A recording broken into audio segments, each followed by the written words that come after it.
Так, сегодня дошли руки, чтобы устранить вот этот вот треск под руля. Сейчас я вам покажу, какой треск.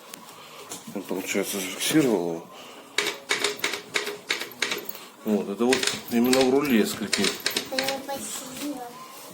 Вот у меня это скрипит вот здесь вот. Сейчас разберем, снимем провода вот здесь вот. Папа, хочу посидеть. На сигнале. Потом раскрутим вот эти болты. И гайки раскрутим, поднимем вот эту часть вверх. Так, и будем. Сейчас я дальше покажу. Вот набор для инструментов. У нас тут солидол. Обычный солидол. Солидол. Ну и здесь что у нас? Больше ничего здесь не нужно, чтобы раскрутить. Отличный солидол. Угу. Красивый самокат? Да, красивый самокат. Ну все, сейчас будем делать. Пап. Ну вот выкрутили два болта. Да, Вот такие папа. вот два болтика там вот, сквозные. Они здесь получается на фиксаторе резьбы. Вот сквозные просто отверстия. И теперь он получается. Вот видно, приподняли, получается, сам руль. Вот стойку вот это приподняли руля, открутили гайку. И вот сейчас нижнюю уже крутим. Вот, откручивать надо вот такой штучкой. Вот получается, подтянули верхнюю гайку, а гайка верхняя здесь. Нижняя, вот видно, сам подшипник вот идет. Вот сейчас его полностью прям битком забью литолом, солидолом. Вот, он у меня просто руль, я его подтянул вверх.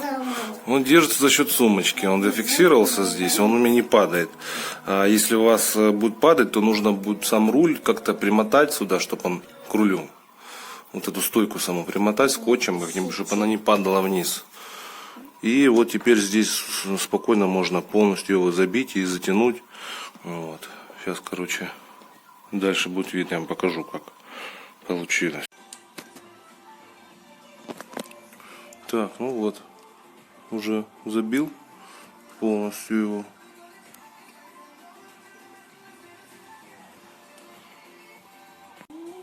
Так, а вот получается, сейчас я взял эту часть, вот здесь вот приподнял вверх, чтобы открыть нижний подшипничек. Вот он идет. Сейчас здесь тоже снизу позабиваем и обратно будем затягивать. Все. Короче, уже не снимал здесь, в принципе, вот эти вот клеммы, можно их не снимать. Получается, вот таким макаром туда запихиваю. Вот. Туда все дело.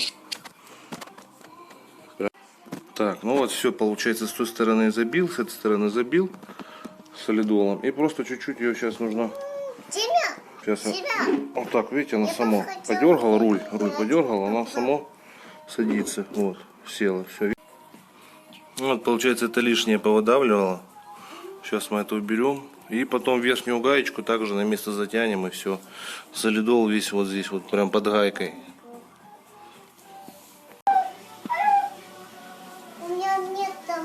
Папа. Папа, нет тормоза. И тоже нужно за руль взяться и немножко подергать его, дергать руль и затягивать гайку, чтобы подшипник. Получается, смотрите, беремся за руль и вот так от его дергаем влево-вправо и затягиваем гайку, чтобы подшипничек ровно выровнялся, стал в чашечку свою. И затягиваем в этот момент, когда так вот дергаем. Вот сейчас мы туго затянули, прям клещами затянули туго вот здесь. Вот уже все оно, максимум. При затяжке держим колесо и затягиваем эту гайку нижнюю, а после контрагаем. Туго затягивать гайку это не бойтесь, прям вы почувствуете, что руль будет тоже крутиться. А наоборот, он устойчивости добавляет при большой скорости, то есть он лучше держит дорогу. Так что затянули так от руки, так хорошо. Покрутили руль, сам руль вот так покрутили влево-вправо, колесо имею в виду. Все, тугенько идет, хватит. Потом сверху вот этой гаечкой сверху законтрагаили. Все, и собираем, как он был. Все. Вот смотрите, получается, обратно ставим шпилечку. Вот с этих болтов шпильку вставляем, вот сюда загоняем до конца. Она упирается, здесь дальше не идет. Так же самое руль немножко вращать и запихивать, она зайдет. Вот, получается, это зашла у меня с этой стороны шпилька, с этой стороны не хочет. Верхняя зашла с этой стороны, ну как бы замок получился. И вот эта вот часть чуть-чуть не садится. Вот так вот ее. Вот сейчас заодно смажем вот здесь вот гуся. Тоже здесь скрипит. Но я здесь ВДшечкой, по-другому здесь не получится. То есть вот так. Со всех сторон. Все, вот получается треск этот ушел. Вот смотрите. Я вот туда-сюда трясу. Уже не трещит. Уже тихенько, молча. Даже если вот наступить на него, перестал. Вот. Это ключи звенят. Вот ключи. Уже не трещит.